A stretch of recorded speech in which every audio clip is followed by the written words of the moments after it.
welcome to Ocala Garage, Daytona Coupe build edition. So I am leaning against a large crate, and inside of that crate is my BluePrint engines 347 stroker with the TKX Tremec 5-speed transmission. It shipped, got here a few weeks ago. I'll try to tell you a quick story without taking up too much time. So they called me on a Wednesday and said, hey, your engine and transmission are done, QC checks are done, we're ready to ship, just wanted to confirm the shipping address. And I confirmed my address, and they said, okay, great. You should get a tracking number from FedEx Freight here probably on Thursday. So on Thursday, I got a phone call from FedEx Freight. Interesting, it was a phone call. And they said, we've got a large delivery here that we need to coordinate a time to drop it off for you. So this friggin' engine and transmission, I live in Virginia. BluePrint Engines is in like the middle of kind of nowhere, Nebraska. No insult to you guys at BluePrint, but you're in the middle of nowhere, Nebraska. Overnight, made it from Nebraska here. So that was kind of cool. They delivered it on Monday. Now, here's where the story starts. I live kind of, back in the woods. I've got a little bit of land. And so my house, my driveway is 800 feet long. Not super long, but it's a decent bit through a forest. And the truck driver said, hey, called me up. I'm at the top of your driveway. Got your engine. Come get it. And he would not drive down the driveway to drop it off on my parking pad in front of my house, which is fine. It's only paid for curbside delivery, and technically up at the top of the driveway is curbside. I've got wind chimes in here for some stupid reason. At the top of the driveway is curbside. So I'm like, all right, fine. I've got a tractor. I can get it down here. So I bring the tractor up there, and he goes, hey, the pallet jacks that they sent me don't fit under the pallet. I can't unload it from my truck and get it onto the, it had the Tommy lift gate.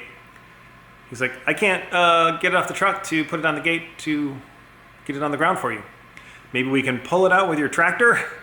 So we did this super sketchy, whole bunch of like ratchets, straps, things, and I slowly pulled the crate off of the back of his truck onto his Tommy lift.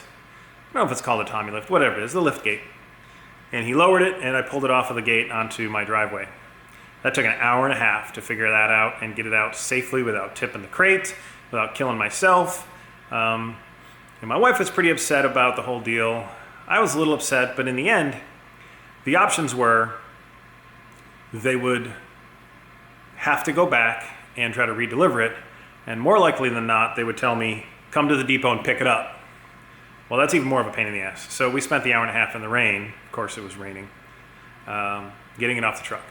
So I got it off the truck onto the driveway, and I lifted it with the tractor and brought it down because I don't have pallet forks. So again, more ratchet straps and sketchy, holy shit, I hope this doesn't break kinds of moments. But we got it down the driveway, got it into the garage, and I have it here in front of me. So let's take a look. Long story, sorry about that.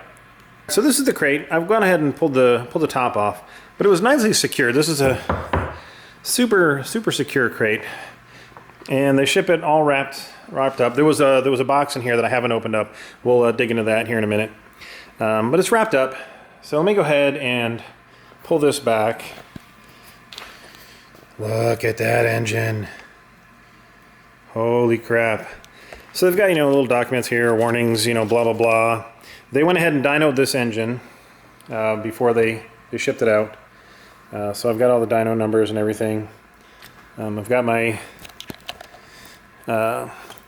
connections here for the EFI and whatnot. They've got brackets here and in the other corner to lift the engine, so that's super awesome. But it's super shiny and pretty, and I'm very excited.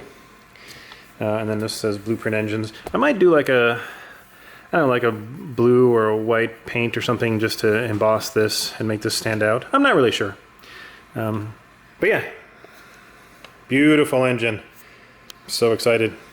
All right, let's take a look at what's in that white box. I haven't even opened this, although it's not secured by tape.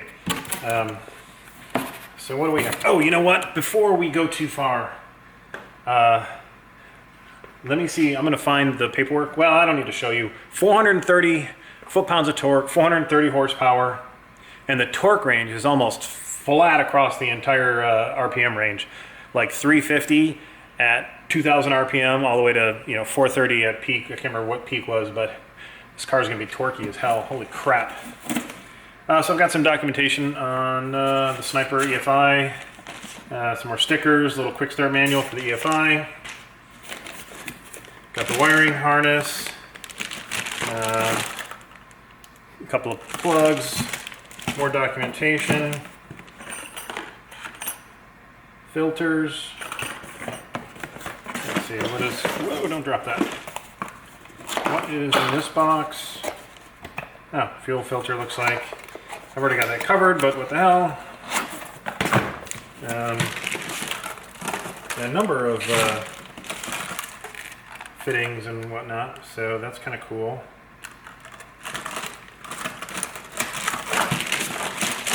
The fuel line looks like. I'm not entirely sure what that is. Forced induction design, whatever this is. What is this? It's a Holley something. Fuel pump? Huh.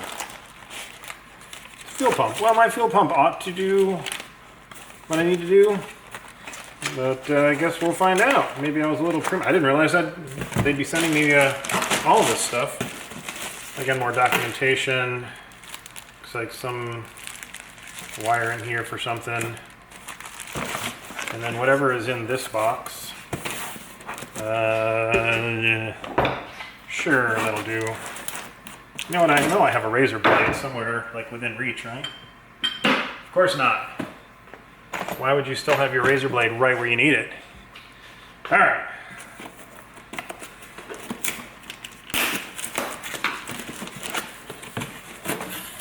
More wiring harness stuff. Some mounting brackets for something. O2 sensor. All right. Well, that is all awesome stuff. I'm going to put this back in here. Put this stuff back on top. Close the box. That is all stuff I will need, but not right now. So we put it away. Keep it all together. I dug it out anyway. Look at that. That's the torque curve. That's almost flat. And then the horsepower is just nearly straight lined. But yeah, 2,500 RPM. It's about 360-ish foot-pounds. And then we peak at 431, and then the horsepower peaked at also 431. So super cool. I'm wicked excited. For a car that's going to weigh 2,500 pounds, 430 foot-pounds, and 430 horsepower, it will move. So that's exciting news. It's actually more power than I was wanting. I bought this engine on the website. They rated it at 405, which I'm assuming they underestimate, just so nobody is disappointed when they actually do the dyno test. And I am not disappointed. So looking forward to that, but she's going to get tucked back away. Who knows? Hopefully I'm not super far away from getting the engine in, trial fit at least.